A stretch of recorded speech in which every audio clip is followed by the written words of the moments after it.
Assistant Chief Marty Farringer has been with the University of Nebraska-Lincoln Police Department since February of 2021, so a year now. Prior to joining UNLPD, he was a member of the Lincoln Police Department for 32 years. Numerous assignments during that time, including the Criminal Investigations Commander and the crime scene investigation responsibilities as well.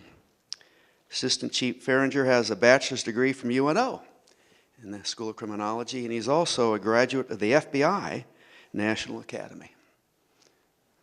Chief Farringer. Thank you. Thanks for having me out here today. I walked in this room and I was like, this room looks really, really familiar. And then I remembered the last time I was in this room, my youngest daughter was going through freshman orientation.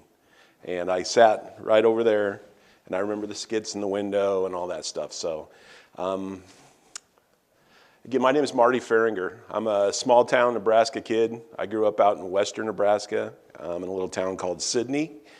Anybody know what Sidney is kind of famous for? Yeah, Cabela's, right. I went to school with the Cabela's kids, so all of them now have relocated other places across the country. They're all doing really well, different ventures that they've gone to. But I left western Nebraska to come to eastern Nebraska. I went to Midland for a couple years to play football. I was going to be a teacher. And then after a couple years, I decided I wanted to go a different track. I had an uncle who was a police officer in Aurora, Colorado. And he was kind of an important figure to me growing up. And I think that was probably a pretty good influence on me on why I became a police officer. And you see that a lot, you know, really. When you talk to people, there's usually somebody that kind of influenced them one way or another, or a situation that influenced them one way or another into getting into being a police officer. So I transferred. I went to UNO. Back when UNO didn't even have dorms. So everybody was a commuter. So you stayed elsewhere, you went into class, you went to class, and then you left again and you went back home. So different experience, but again, one that I cherished. The night of graduation, I got a call from the Lincoln Police Department and found out that I got at least a spot in the academy. So I was very, very fortunate. Back then, my class was one of the bigger classes for the Lincoln Police Department. We hired 25 people. I think at the time we had 1,200 applicants. So it was hard. It was hard to get in. You know, pretty much it probably helped that I just graduated, that I had a college degree. You know, I couldn't even tell you what other factors helped. But I was fortunate and I got in. So I've been in Lincoln ever since. I have 4 kids. All of them went to school here. And so again, I've sat through those freshman orientations a few different times and all the way to graduation. I was very fortunate that when I was at LPD, I got to do a lot of different things. You know, I was a street officer, of course, like everybody is to start out. It took me about 11 years, which was about normal for us back then before you ever got promoted to sergeant. Just the competition was very hard. And usually you needed that type of time and experience level to be able to be selected. And so I got promoted to sergeant after 11 years. I did a couple years as just a street sergeant, so I had to go back to night shift and spent a couple years on night shift. And then I got moved inside as a detective. So I was still a sergeant, but now focused more on investigations. And I was in there for 8 years and learned a ton, as you can imagine. Part of the time I served as a crime scene investigator, so I had to get the education component of that, a lot of real world learning going on there, on the job training, different things like that from other people that had more experience than I did, asking a lot of questions, as you can imagine, to be able to learn how to do things the right way, looking for cutting edge wages to make us all better as a department and trying to pass those on. And then I got promoted to captain. And so again, back to night shift. Spent a couple years on night shift with you work as what they call a duty commander. So again, you're back in uniform. You go to all the big calls that are happening in town. You make sure that they're handled correctly. People are, doing it in a safe manner, things like that. You look at all the reports, make sure the reports all look good, that the probable cause is there if you're going to arrest people, that people aren't in jail that shouldn't be in jail. A lot of the safeguard stuff, that's what you did. So again, I was duty commander for a couple years, and then they put me out, and I was a Southeast team captain. So I had Southeast Lincoln. So in Lincoln, they kind of break you up, and they had 4 teams when I started. We went to 5 teams, and then now it sounds like LPD is going back to 4 teams. And the reason they're doing it is because they don't have enough cops. So they're trying to up their numbers of those 4 teams to be able to basically get by because they're down so many people. I was Southeast team captain for a couple years, and then I got asked to go in and do criminal investigations. So that was kind of my dream job, to tell you the truth. Something I always wanted to do. I wanted to go back and do, and I was fortunate enough that I was able to do it. I was there for 3 years, and during that time, I was able to go to the FBI National Academy, which was a life-changing event. It's like going back to college, but it's focused on all the stuff that you love. So you got to pick your classes. And you got taught by the best experts in the world, and you got to interact with law enforcement leaders from all over the world too. So I think there was people from 26 different countries that were there with me at the FBI Academy, and I still have lifelong friendships with a lot of those people. Still communicate with them all the time. That was the best part of the FBI Academy, was just the interaction and the quality of people that you got to associate with. So again, probably one of the bigger accomplishments in my career, and something I'm very proud of. So again, I did that for 3 years. I came back, and then I was the Northeast team captain for a couple years, and then this opportunity opened up. Again, I had kids that went to school here.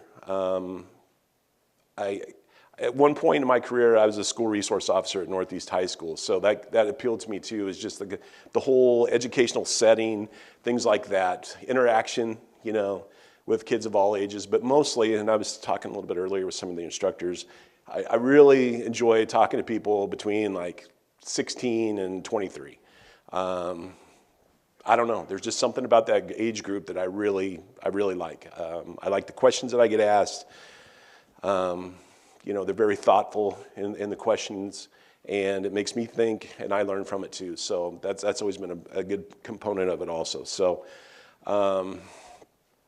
So I was fortunate, and I tried to learn as much as I could, about the university, about the N2025, about the university police department, things like that, just to be able to prepare, to be able to go through the whole interview process. And it was weird because I had to do it all on Zoom, so like that goes against everything I'm about, like I'm a people person. I like interaction, and now you're doing it, via Zoom. So it was weird. Like you couldn't get any feedback. You didn't know how you did. Like it was really weird. So, but again, I was really lucky, and I've been here for about a year. So that's kind of a little bit, at least, about me and kind of how we got to where we're at. So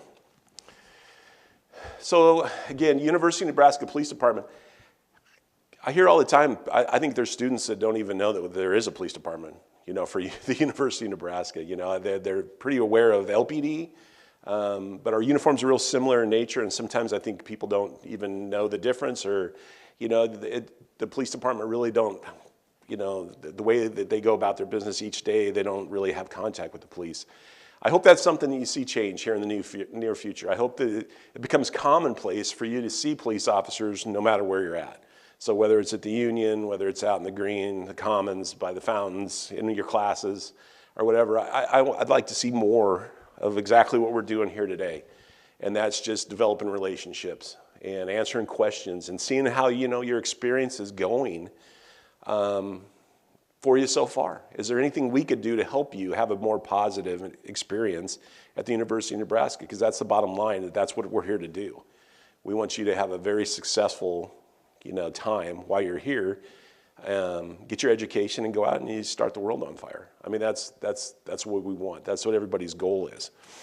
So again, it's all about partnerships, and that's one of the great things I like about UNL and the UNLPD is we have all these partners on campus. So we don't have to do things on our own, and we don't. I mean, we reach out, we ask for input from other agencies, whether it's CAPS, CARE, whoever it is. It depends on whatever the the topic that we're talking about. It could be parking, it could be risk management. I mean, there's just other people that we draw in no matter what we're trying to accomplish or change for the better. We're going to get some diversity of thought in that anytime that we do that. And then it's about engagement. Again, when you talk about community policing, and that's something we're really trying to focus on moving forward. Chief Ramza, it's something that he had started long before I came on. And again, something I'm very familiar with the Lincoln Police Department is about just that community engagement. So COVID doesn't help. You know, it's cut into a lot of our ability to, a lot of the things that we want to do. You know, I know from time to time and talking to some of the officers, you know, they would have the popsicle parties and things like that where they would go and they'd just buy a bunch of popsicles and then they'd just show up, you know, somewhere on campus and just start handing them out. And again, just trying to have some interaction with people, you know, to be able to ask how it's going, you know, how's your experience so far? Are there things that you would like to see go better, et cetera? So it could be something like that. It could be, you know, having the officers eat, you know, in the different dining areas. Again, that's something that they used to do before COVID. So, if you've only been here, if you're a freshman or a sophomore, you probably didn't see it just because of the masks. And again, we don't want to be responsible for bringing COVID, you know, to a floor or into a building or whatever. We've really been limited on some of the things that we want to do. But again, we have we're going to do it again. And hopefully, you know, sometime here in the near future, some of the mask mandate stuff will be relaxed a little bit. So again, the engagement and then the educational components, you know, part of the reason why I'm here today is because we're trying to reach out to people across campus just to get these opportunities to be able to talk and have some discussion about different topics, hot topics, not hot topics, it doesn't matter. But it's just that discussion. I mean, that's part of the whole college experience, is to be able to learn different viewpoints about everything. So again, reaching out, I think, again, we've had some discussions before as we were getting ready here this morning just about trying to get more officers into, especially the criminal justice classes. That should be our bread and butter. I mean, it should be commonplace for you to see different UNL police officers in there to talk about a variety of different things. Clubs, same way. We'd be more than willing to come in and do that. It's all about the engagement. And then do it in a professional and honorable way. So, UNL is a safe campus. Like, you all know that. Very, very little violent crime here, thank goodness. You know, I looked before I came in, I think last night I was looking, and I looked since I've been here, so January of 21. I actually came February 1st, but I went back to January 1st of 2021 and did all of 2021. I think there was 5 assaults for an entire year. That's incredible. It really is. You just don't see a lot of violent crime as far as like, you know, person-on-person crime. It doesn't happen. Robberies, you don't see it. You know, felony assaults where somebody's using a weapon against somebody, you don't see it. It just doesn't happen. There is a lot of property crime. You know, the number one thing, bicycle thefts. I mean, there is a ton of bike thefts. You know, if I could offer any kind of advice, it's get a very good bike lock. Because people steal bikes. And they are not UNL students that are stealing bikes. I can tell you that right now. They're coming on campus with the intent of stealing your bike. And, you know, they have bolt cutters and, I mean, they're prepared. And they come in and they swoop in and they steal bikes and then they're gone. So again, if you have a bike on campus, just make sure you have a good lock. A good lock will make all the difference. If you have a good lock, they're going to move on to the next bike that doesn't have a good lock, you know, so. And we do a pretty good job of catching them, you know. We're very fortunate that we have so many cameras across campus, you know, in those open areas outside to where our dispatchers will see somebody acting suspicious or whatever. They'll get a hold of police officers that are working that night and they'll kind of swoop in. And we catch people actually relatively frequently. But that just shows how big the problem is where even though we're catching people, there's still significant thefts. So that's one. Electronics, another big one. Scams, believe it or not, a lot of people fall for the scams. So you'll see some opportunities too here as some of the COVID restrictions go down or whatever. We're gonna have some officers in the union. You've seen them in the past with the fishing pole and stuff, and they're trying to do the training for fishing. You know, they got a $20 bill on the end of a line and they throw it out there, and it's just something to get your attention, just so they can try to warn some people about some of the scams that we're seeing that are happening, because they're kind of cyclical, the scams are. So trying to, again, just keep people from being victimized as far as that goes. A lot of accidents. We work a lot of accidents, mostly in parking garages. I can tell you that right now. And it usually involves backing, okay? And what I can tell you about when police officers are in accidents, it's the same thing. It's because they are backing up in a police car and they hit something too. So it's all universal. A lot of mental health checks that we do, that either come through a friend, a family member that calls in, mom and dad. It could be, your professor, somebody else that's, just worried about you. And that's awesome. I mean, that's great, that they're willing to say, hey, I just need you to check on somebody. And that's what we do, and it just involves conversation and then trying to get resources to people that they might need. And again, one of the great things about being on campus is the resources that are in place. You've got all kinds of resources that are free to you to help. And then also if it goes beyond that and you need to go to Bryan West or something like that, we'll give you a ride. And not only will we give you a ride there, but when you're done, we'll give you a ride back, which I think is, when I came over here, I couldn't believe that they were doing that. I thought, man, that's awesome. That's quality service, that you're trying to really, act, to the very best that you can to that student. Some trespassing we see, and then some vandalism, and I know you guys have seen it just like I have, some of the TikTok stuff, unfortunately that bleeds over here too, where they'll do some of that vandalism of certain things. For a while it was the dispensers for to clean your hands and all that because of COVID, and so some of that hits us too. A couple things that you should know is that we are nationally accredited. Not everybody is. In fact, it's actually a little shocking to me. I was fortunate enough. Lincoln Police Department, when I was there, was the first police department in Nebraska to gain CALIA accreditation. So they did that in 1989 or 90, right when I started. So they've been accredited ever since. UNL Police Department actually has been accredited for quite a bit of time also. I would say it was one of the first 6, 7 agencies probably in the state of Nebraska to gain accreditation. So I mean, that's again, somebody had the vision and knew that was the right way to go about it, and then they did. We're also accredited through IA-CALIA, which again is focused for campus law enforcement. And we're one of the rare exceptions, especially in the Midwest, where we have both agencies that we're accredited by. And what that does for you is that you have certain standards that you have to meet. Your policies have to be up to a certain level. The way that you do things, your SOPs, everything has to be basically by best industry standards. And when you do things that way, it really helps you from not going over the line, not violating people's rights, all those things. It's, again, when you're taught that from the beginning and really that's all you know, it makes a huge difference. So again, not a big police department. Right now, there's several divisions. We have Patrol Division, which is our biggest. Right now, Patrol Division should be 27 officers. So commissioned officers, so different ranks. So there's one captain in charge of patrol, and his name is John Baker, and he's been here a long time, like 17, 18 years. Right now we have 6 sergeants in patrol and 20 officers.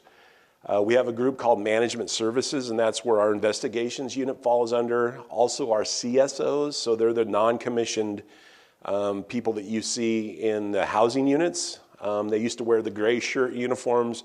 We switched them. Now they're wearing just red polos that say community service officer on them. And again, that was done intentionally. That person is there to assist you. If you're having issues in your housing area, we want them to be approachable. We want them to be somebody that you can go to and say, hey, these people that live down the hall are noisy all the time, or, I smell, somebody's smoking dope every night or whatever, then we want that kind of conversation, that dialogue happening. We don't want that person, because they're in a uniform, that you don't feel like you can go talk to them or whatever. So you've seen that change here this semester where they now have just the polo on. And again, it's done intentionally just to try to make some separation. You know, they don't carry weapons. They've never carried weapons. They're not police officers. We don't need them to act as a police officer. That's not what the expectation is. We have a pretty big IT unit. And again, when we have as many TV cameras that we have across campus, you know, there are constantly more going up as buildings get built, as other buildings get demolished, you have to take them down. There's ones that are broken all the time. There's upgrades that need to happen all the time, as you can imagine. So we have people dedicated just to the CCTV stuff. Same with card access. We're responsible for doing all the card access for all the campus. So like to get in after hours of certain places or whatever, you have to use your card to get in or whatever. Our people are the ones that program all that in. And then we can also take and shut it off immediately if we have to. You know, if we had a situation where we wanted to make sure that, let's say somebody gets fired from the university or they're banned and barred or whatever, we can shut down their card access immediately just to make sure that they can't then get into some of those buildings if we can show a reason why they should not be. And it's a pretty good process, as you can imagine, because again, we don't step on people's rights and things like that. So we consult with a lot of people across campus. We make sure that we can still fulfill their educational component, you know, so whether they have to do Zoom classes or otherwise, whatever, everybody has a right to education, and we don't take that away. But at the same time, we have to balance safety of campus and things like that. So that's what we do, and that we have people to do that. And then we've just got regular IT people, as you can imagine, just to maintain all the stuff that we do. Not only just the computers at every desk and all that, but we have computers in every car with the MDTs. We've got body cams, we've got cruiser cams, all that stuff. So keeping it all up and running and making sure, you know, that there's room in the cloud for it to all go to and all that. So it's a pretty big IT division. Just as in comparison, when I was at LPD, I think we might have had 3 people when I started, and they've added a couple people over the last 30 years. So they might have half the amount of people that we have. So that shows how we really use technology to our advantage the best that we can. We're going to talk a little bit about Challenge 1. And Challenge 1, you can see some of the numbers that I said before. We have 27 authorized police officers, but right now we have 19. So we are 8 down, 8 police officers down. And that impacts, you know, schedules, the ability to do some of the proactive stuff that we want to do, go into the classrooms, things like that. You know, when I was talking to some of the professors beforehand, I said, Wednesdays is a good day for us. Almost everybody works on Wednesdays. So our officers right now have 3 days off. So they either have Sunday, Monday, Tuesday, or they have Thursday, Friday, Saturday off. Everybody pretty much works Wednesday. We do a lot of training on Wednesday, but then we're also going to use it to be able to do some of the things that we want to do in the classrooms, at least until we can get more people hired, which is our #1 priority right now, as you can imagine. So again, we are down 1 sergeant right now and 7 officers in patrol. We are down 2 dispatch supervisors and 2 dispatchers in dispatch. And we're missing an HR coordinator, which doesn't help in the whole process when they're the ones that normally kind of keep a lot of that stuff on track. And this is not a unique situation to us. This is something that you're going to see across not only in Nebraska, you know, the city of Lincoln, but across the nation, and even in Canada, other places. I've read a lot of articles on this, as you can imagine, just try to see, you know, what's best practice, what are some things that we could be doing maybe to try to help aid in the process. And there isn't a ton of answers, because the bottom line is that you have what you have. You can't lower your standards. You've got to maintain high standards, because you can't let people into this profession that shouldn't be there. Because when that happens, you end up on the front page, you know, of the local news, or they're doing breaking news on every TV channel. And that's why you can't change your standards, you can't do any of that. So you continue on. And we're going to talk about some of the pitfalls. Like if this is a career path that you're looking at, we'll talk about some of the things that you should do here in a little bit to make sure that you give yourself the best chance to be able to to be successful. So again, very big for us right now is officer and dispatcher recruitment. We're gonna come up with our own a better web page for it to be able to handle it. We're going to do it more like recruiting style, actually, just like athletics does, where if you want to come in, you want to do a ride-along, we're going to welcome you. We're going to have you come in. We're going to try to answer any questions that you have. We're going to try to show you exactly what we do and maybe how we're a little bit different than other traditional municipal or state or county police departments. But the bottom line is that we need diversity and we need more women. And we're not the only ones. I'm sure you've seen some of the initiatives, 30 by 30 initiative, that everybody's trying to accomplish. 30% of their workforce is going to be women by 2030. So I mean, everybody recognizes it. Roughly 50% of the population is women, and right now they're underrepresented. And then you start throwing in other diversity, woefully underrepresented. So we are constantly looking for diversity, and we're going to change the way that we go about that, where we're going to do focused interaction, in places where we know we're going to find diversity or where we're going to find women. I mean, you're going to see us more often in the future in those areas. Again, just trying to up our chances to be able to really make a difference and do a better job of representing, the people that we serve.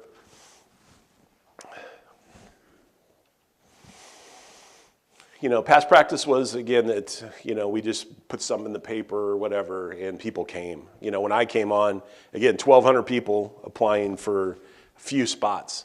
That was normal, and a lot of it had to do with unemployment rates and things like that. People needed jobs.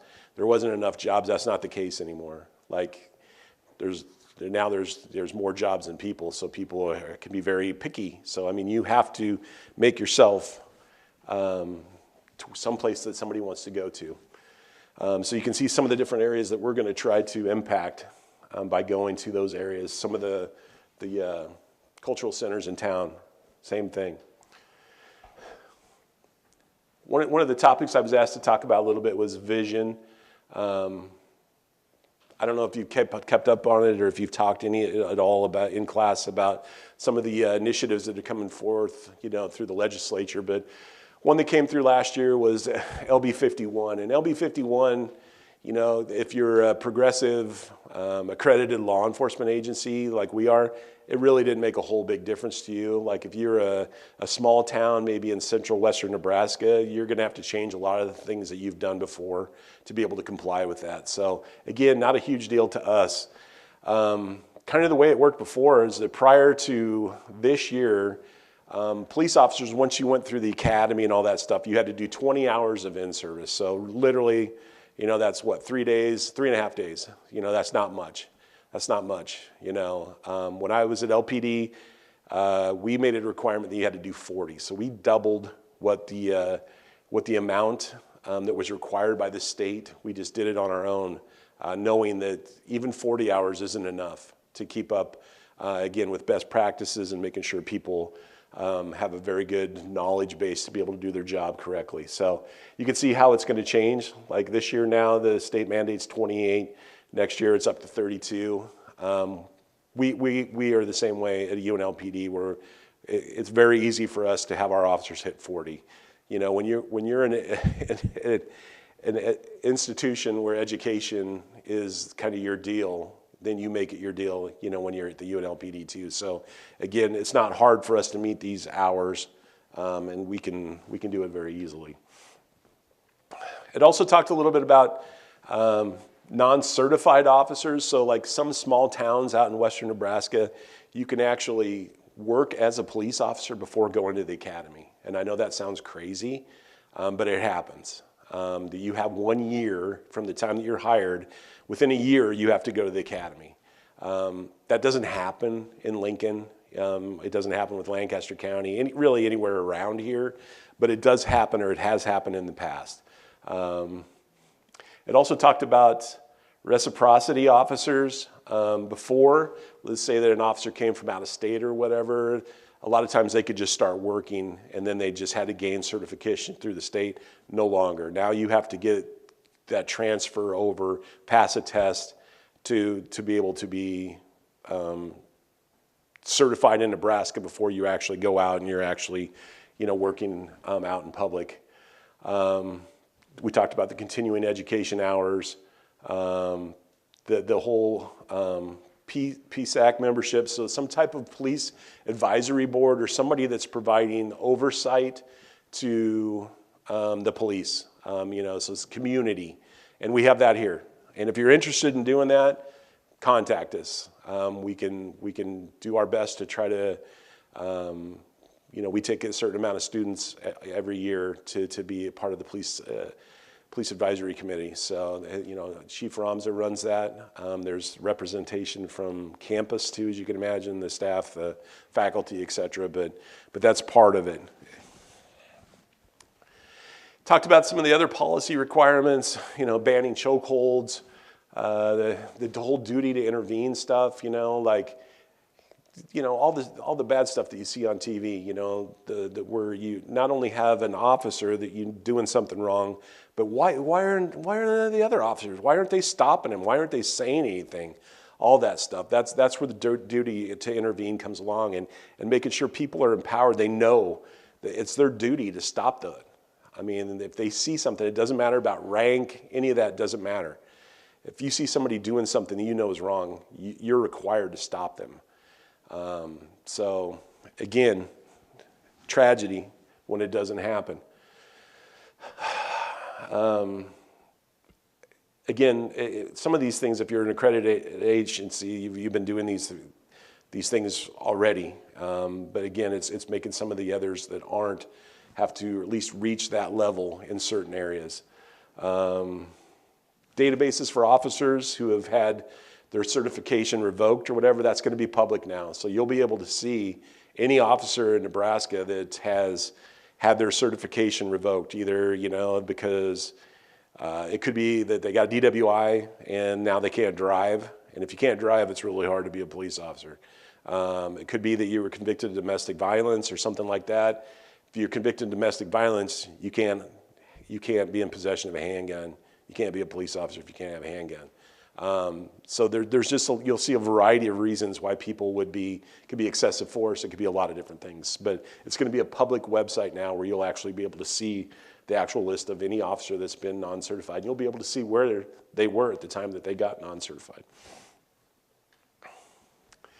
De-escalation training, again, nothing new really, especially for us or accredited agencies.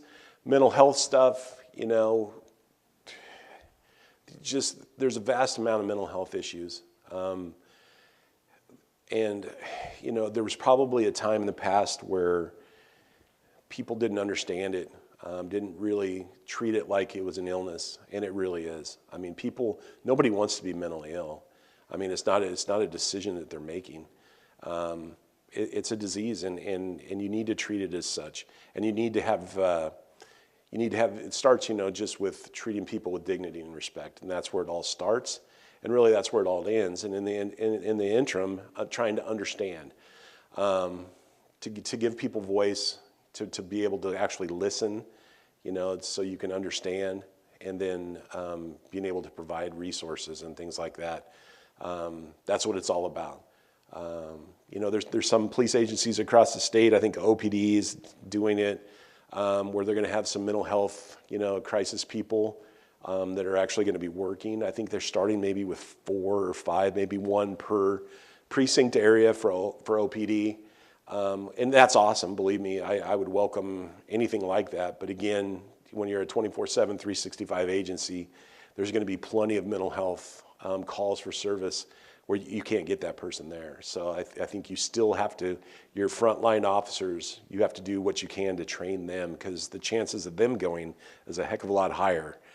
So really, that's where the knowledge level still needs to be just because of the nature of the business. The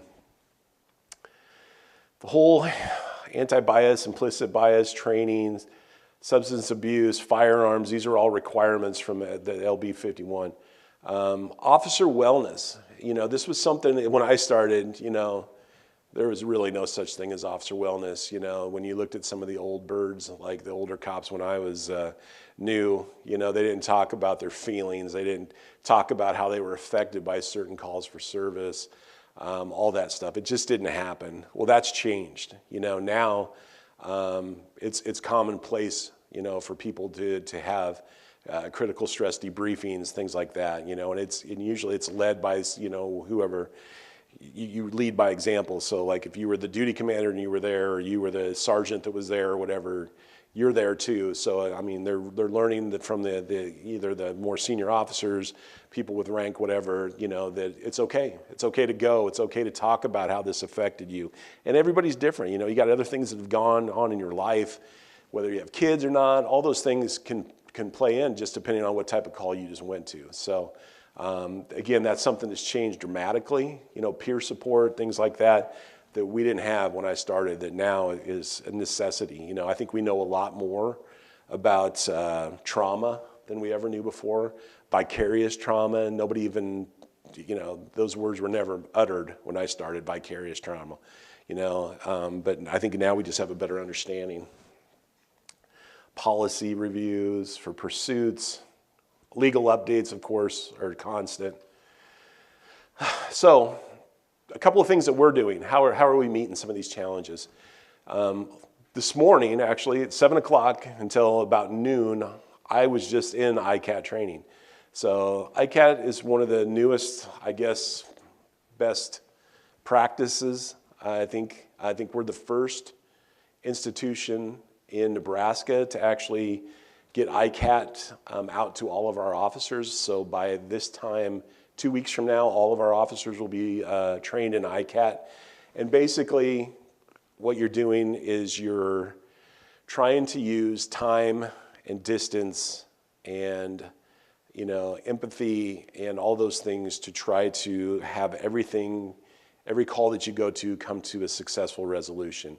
And you're putting the dignity of human life at the middle of everything. Every decision that you make, etc., is all, as you're going through the process and you're trying to figure out how we can resolve this. Again, you're putting the dignity of human life first, and you're making every decision with that in mind. So it's exciting. We had sent a couple of people out to Colorado a few months ago to train the trainers for that, and we're seated actually, like I said, I was there this morning. Getting trained on it. And it was developed by the PERF, by the Police Executive Research Forum. The other one that we talked a little bit about earlier was ABLE training, and then that's the active bystandership. We got all of our people trained in that over the summer. I think right now we're the first organization in Nebraska to get both of these trainings to our people, our frontline people, and pretty proud about that. Other issues that we're going to be facing, that we talked a little bit about it before, we don't have near enough women in policing. There's the 30 by 30 initiative that's out there. Again, 30% is not even close to being representative of the world that we live in. It'd be more around 50, but at least it's a target. The whole recruitment and retention, you need to focus on your current employees, I think is something that maybe gets overlooked in the past, or you take for granted, and I think you can't do that anymore. I think because we know more about trauma and vicarious trauma and whatever, we have to make sure that we offer support, for our officers as they're going through things. Our dispatchers too, because they hear it all too. They're not immune from it over the phone. They can hear a lot. To the point where, it can feel like they're involved too. So that's part of it, is just being able to retain your people, to appreciate them, to make sure that they find value in their everyday, existence at work, that they find value in it, that they feel like they're making a difference, and that you're telling them about the difference that they're making. We've got peer support now. That's something that I was fortunate enough to help LPD kind of get started here shortly before I came over here, and we've already instituted it here at UNLPD.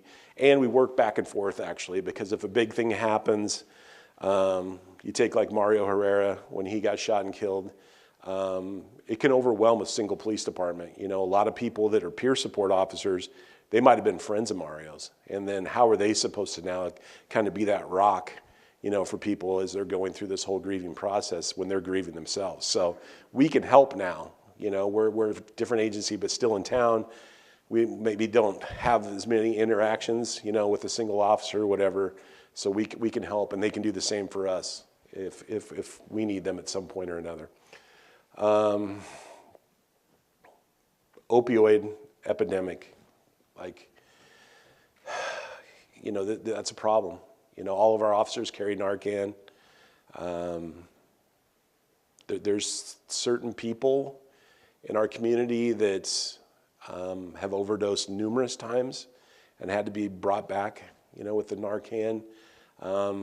Again, it's a disease, and it needs to be treated like that. And again, we're in the life-saving business when we can, and you do it. And luckily, you know, it's easy to use, and it's worth every penny of the cost. But again, you're hoping that at some point people accept, you know, resources and try to do something to change kind of where they're at in life at that point. But, you know, everybody has their own time where they're going to do that. So, but it is an issue, and it leads to some other things too. You know, when people are, you know, craving narcotics or whatever, that's when you start seeing some of the other violent crime go up. You know, where you're seeing robberies and thefts and all that other stuff too that kind of go with it because people have tried to fill that need. So again, one leads to the other in certain ways. And then of course, procedural justice. And really that's something I think UNLPD does very well. And probably, I didn't know much about it until probably the last year, actually, that I was with the Lincoln Police Department.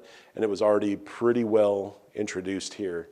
And again, that's one of the fortunate things about being tied to an educational institution is that they understand, you know, some of this stuff better than I would say municipal police departments. So again, giving people voice, trying to be neutral throughout the process, treating people with dignity and respect, and then, you know, being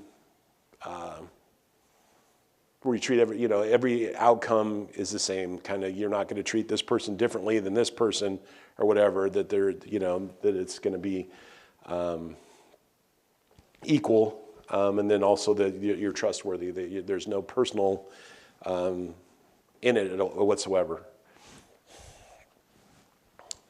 Talked a little bit about before with EAP and peer support and trauma and vicarious trauma already. So one of the things I talked about early on was just best chances of being able to be hired. So like,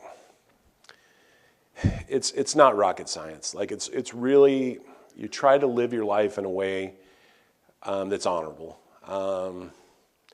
Everybody makes mistakes growing up. Like I made mistakes, like none of us are immune from it, you know.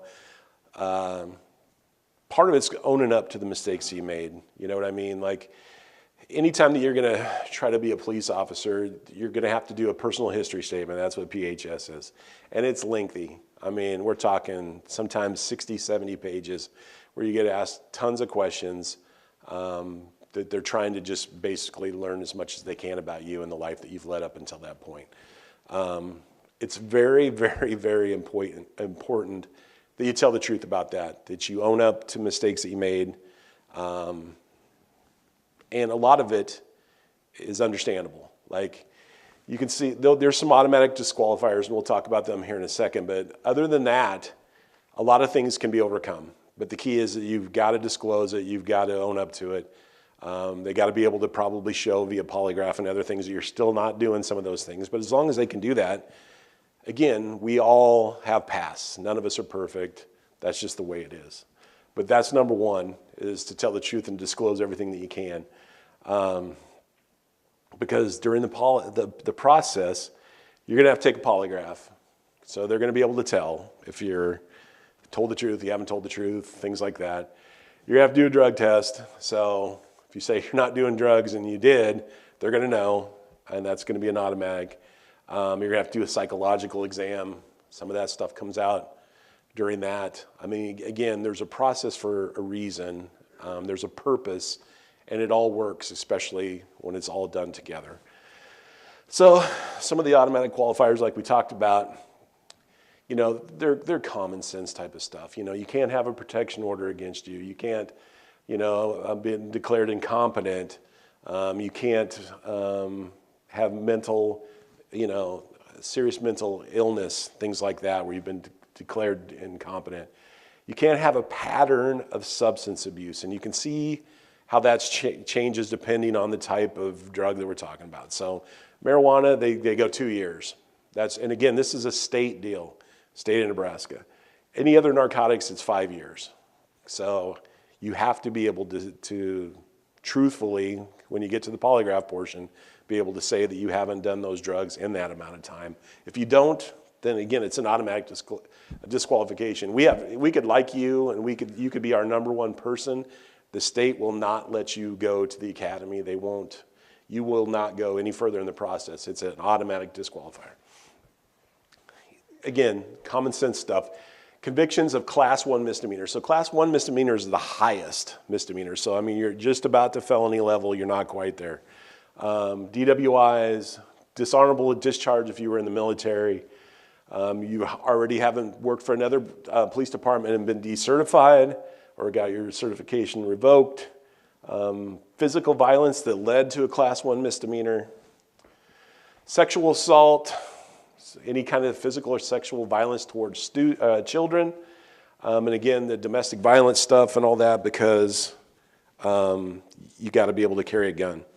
And you can't do that if you have any of those. Those are all part of the deal. So if you get hired, I mean, that's step one. And then you have to go to the academy. And almost everybody in the state goes to Grand Island. The only people that have their own academies at this point is Omaha, Lincoln, and the State Patrol. Everybody else goes to Grand Island. You can see it's 15 weeks to where it's a lot of classroom, a lot of hands-on. There's some defensive tactics, so there's some physical components to it, driving, everything you can think of. And then there's tests along the way. And you can't fail the tests. I mean, if you fail 2 tests, then you're out. That's just how it works. So if you fail one, you'll get some remedial type training or whatever, and you'll get the ability to take it again. And if you pass it, you continue on.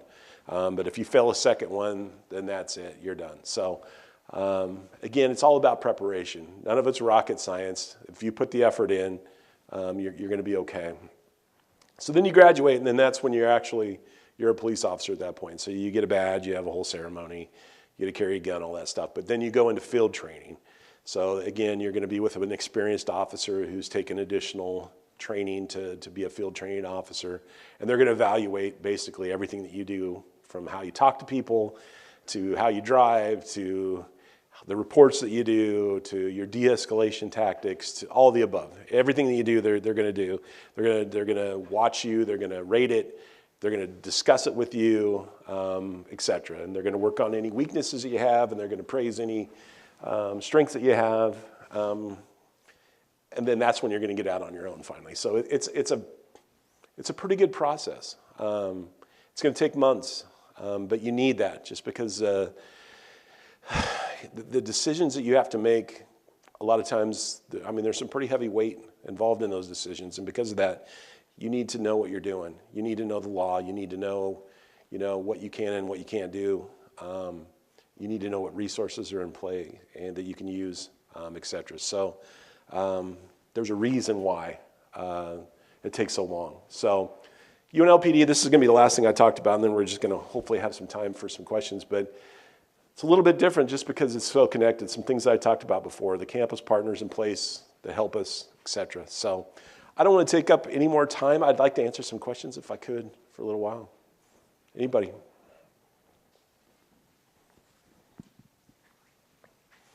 Not everybody at once. Yeah, sure. Are there any apps sponsored through the university to help keep students safe, or any ones that you recommend, like for their phone? We do safe walks. I know that for a fact. So if you, let's say that you you don't even have to have an issue, but you know that you got a late class or whatever. If you're feeling comfortable, you can call and we'll send somebody to walk you to wherever you need to go. So that's something that we do. It might not be an officer, it might be one of the CSOs, but again, they've got a radio. They could contact an officer if they need to or whatever. So, but somebody will come and they will get you to where you need to go. Almost everybody, when you come to school here, you get signed up for a lot of the alerts and things like that.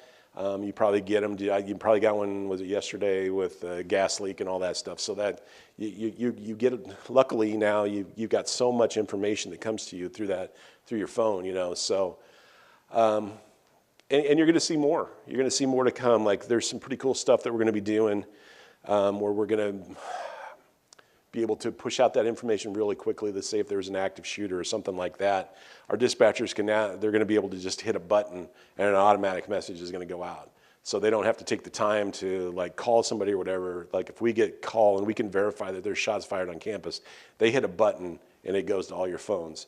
And not only goes to all your phones, but it goes all to all the signboards, you know, that are out in the hallways or in the union. It's going to go to every phone on campus because we're in the process of switching over to VoIP, you know, voice over internet protocol phones. So it'll every phone will start flashing and we'll have a message on it. So again, I think it's going to make us much safer as a campus to be able to immediately make that decision, you know, the run, hide, fight, and all that stuff. It's going to make us safer as a campus. So it's going to take a little bit of time. It's going to take a lot of money, but we're going to do it. So, other questions? Yeah. During the pandemic, thank you. During the pandemic, we were all socially isolated for a really long time, and it wasn't good for, like, not the best thing for our mental health, right? During that time, did the police department here on campus have to do more checks on people? Like, did they get more reports of parents or faculty being concerned? You know, probably a little bit, you know, but also it's at that age, you know, it's the first time that, you know, kids have ventured away from mom and dad a lot of times. So there's a little bit of that plays into it too. You know, mom and dads are, you know, they're worried and things like that. And also that age time is a time where some mental health issues start to kind of materialize in people too. It's just a known fact. So there's a few things that kind of go in there that lead us to the amount of mental health checks that we do. But yeah, absolutely. I mean, it's depressing. There's no doubt about it. Like, I hate that mask. I hate it. I have to wear the dang thing every day. And I do it because I think it's the right thing to do, but I don't like it. I can tell you that much. I don't like it. But it's just the way that it is. And then your social life, the same things, you know, opportunities, they're limited. We were talking about even some of the clubs that you guys want to be involved in. It's just hard to get people together right now. And so you start taking away a lot of that interaction. And it leads to some of the depression and things like that. And then what do we do sometimes when you're depressed? You come up with ways to deal with it, you know, alcohol, drugs, things like that. So that all kind of spirals, works together. So yeah, it's crazy times, you know, like I've never, you know, I'm 50 some years old now. I've never dealt with anything like this, especially for this prolonged of a time, you know. That's been part of the problem too. It just seems like, you know, just when we think maybe we're making a little bit of ground, boom, next variant, here we are again. So it's good that people report and check on. Absolutely, you know. Absolutely. That's what we want. You know, like again, our job really is to show up to be somebody that will listen and be able to offer you assistance. You know, whether it's on campus. Sometimes it's away from campus. Sometimes, you know, a lot of people will say, I really need to go to the hospital. You know, people know. And we, like I said, we just give them a ride, get them there, get them settled. You know, if they want us to contact somebody, we will. If they don't want us to contact somebody, we won't. You know, that's how it works, you know, with a lot of this stuff. With FERPA and all that stuff is, you know, it's your business. We're just here to help you. You know, and then again, we offer people, like, when you're ready to come back, you just give us a call. We'll come and get you. We'll drive you right back to your dorm or the suites or wherever you live too. So, good question. Yes. Do you cover just the university, or do you cover some areas where Elton covers? You know, there's a little bit of interaction, and you know, mostly, again, just because we're pretty contained either here at East Campus, that's our primary focus, but because of that, like, if there was a big fight on O Street or whatever, more than likely a couple of our officers are going to show up there just to and make sure everybody's going to be all right, you know, and then we kind of try to get out of it and go back to the campus. But then there's times, let's say LPD had a homicide or something like that down, you know, wherever, and all their people from downtown are down on a big call or whatever. There's times where they'll ask us, can you actually respond and take these calls for service? And we'll do it. So like we might work disturbances at 13th and E, or, you know, welfare checks, you know, if somebody, you know, at 27th and W or whatever. It happens from time to time because we have law enforcement commission. Like, it's a weird commission. Like my commission says like special deputy sheriff, you know, so technically, like, I think we can go anywhere in the state and we're covered. Of course, we don't do that, but it's just a weird commission that allows us the way that we are. It's kind of, we can go to other campuses. So like we can go to UNO, we can go to Kearney, and we can, you know, have police powers there. And we've actually had them come here to help us too. So, you know, especially like for football and things like that, if we need officers, we're trying to get, you know, the UNO officers and the UNK or whatever, you know, to help. Because again, they're used to dealing, you know, with students and things like that. And that's our first choice, is we kind of want officers that are used to dealing with students a lot, you know, just because they're going to handle it the way that we want it to be handled, the way that we're going to work it. But yeah, that's a good question. Anybody else? Yeah.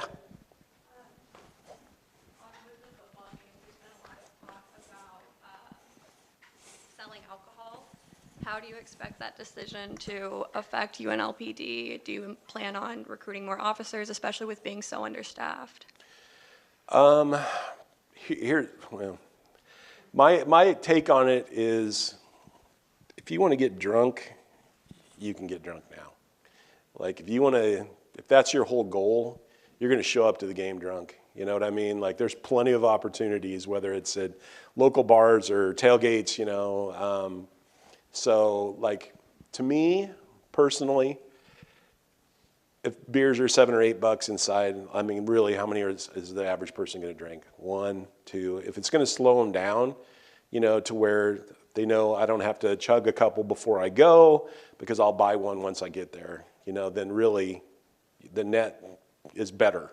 As far as, do I think there's going to be more problems? Potentially. And the reason I say that, Garth Brooks. Garth Brooks was our first event that involved alcohol. Now, it was big. It was bigger than a football game.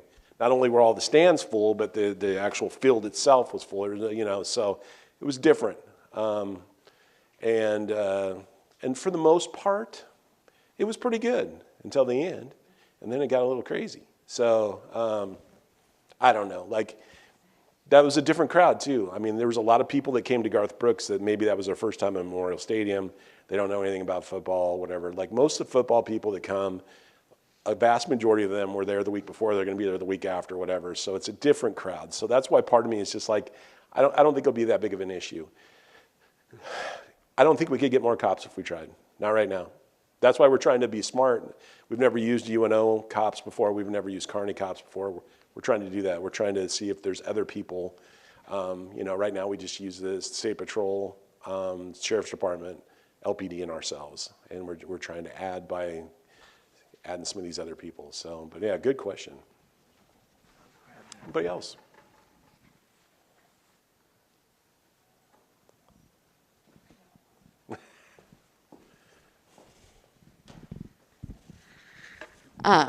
Thanks for your talk. You know, a lot of times students, and you've done a good job today talking about what UNLPD does, but students tend to have kind of a generic view of policing and so forth, and really every police department, as you know, is different. You've worked at a couple different ones now. Are there certain advantages of, you know, a campus police department, or things that might be unique or different? Absolutely. To me, like one of the biggest advantages is that, again, you have a network of people here that are kind of all trying to pull the rope in the same direction. So like, it's not just the police department, but you've got all these different campus partners that also are, the sole focus is to try to have students have a positive experience while they're here. So again, being able to engage them is huge. 2 is like we're not overwhelmed like with calls for service. So like if you look at a status monitor for LPD, like there's times where I've seen where there's 20, 30 calls for service holding. And because of that, sometimes you have to rush or you have to maybe not spend as much time on something as you would like to. And we are very fortunate that we can do that. We can go beyond just trying to, can we get past this moment in time? We can do more like, what can we do to try to help this person so they don't have to interact with the police again? And so that's one of the main things. And then 2, I think just because you're connected to a university and things like that, like it's always going to be best practices. Like the things that we do is going to be best practices. It's going to be research based. It's going to, like, you're going to be on the front end of your interactions with people, and the expectations of how you interact with people is always going to be on the high end. And then again, if you like sports and things like that, we do a lot of stuff for sports. You know, we've got 2 canines that do explosive detection, and all they do is they sweep venues and things like that before, you know, like an hour or 2 before anybody starts showing up at Bob Devaney or at Pinnacle or whatever. They're there. And then we've got officers, you know, that are assigned to all those sporting events, and they're all there on overtime. So, I mean, if you're looking to make some money, like there's ample opportunity to work sporting events. And what I like about it is, like when I was at LPD, if I worked a sporting event, I'm out directing traffic. So like if it's 30 below, I'm out there freezing. And believe me, as you get older, that's no fun. None of our people work outside. We're all inside. You know, we're the ones sitting behind the bench. You know, we're the ones that are running out with the coaches and kind of keeping them. You know, we've got relationships with the coaches. We got relationships with a lot of the athletes. We know, you know, the event management people, you know, that are behind the scenes and do a lot of that stuff. So again, it's a little bit different just on some of the responsibilities that you have there too. Is that, again, campus opportunities, you know, at the Lead Center, we do a lot of stuff at the Lead Center too. You'll see officers there from time to time, just to be a resource, you know, for people. Very little bad stuff happens at the Lead Center, but again, you're there just to answer questions people might have. You know, sometimes people can't find their car afterwards, things like that. They're not from Lincoln, they forget where they parked, stuff like that. So it's relatively simple, but it's a service you're providing people. So, Assistant Chief Marty Fahringer, thank you for being with us today and sharing. my pleasure. Thank you for coming.